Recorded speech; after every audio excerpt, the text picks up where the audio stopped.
ঠিক যেভাবে সরকারের দায়িত্ব হিসেবে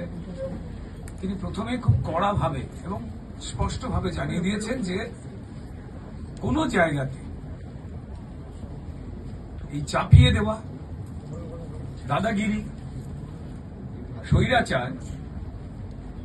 এবং পরিষ্কার আমার কাছের লোক বলে তিনি যোগ্য, এই ধরনের যে বাতাবরণ আমাদের পশ্চিমবঙ্গের বিভিন্ন জীবিকাকে ক্ষতিগ্রস্ত করেছে, কষ্টে ফেলেছে এবং যার ডিরেক্টলি বা ইনডিরেক্টলি আমরা ফল ভোগ করেছি, এটা পশ্চিমবঙ্গবাসী কারুর প্রত্যাশা ছিল না। কেউ এটা করেননি, এইভাবে কেউ চলতে চান না। তাই কড়া হাতে এগুলোকে দমন করা হবে এবং আপনারা দেখতেই পাচ্ছেন যে নতুন সরকার সবার জন্য এবং আইন মেনে ঠিক যে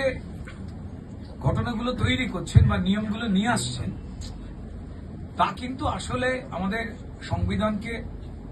একটা মর্যাদা দেবে। আমাদের যে নিয়ম কানুনগুলো রয়েছে, যেগুলোর ব্যবহারে ধুলো মাটি দিয়ে চাপা দিয়ে দেওয়া হয়েছিল, যে কারণে এখান থেকে খুব যন্ত্রণার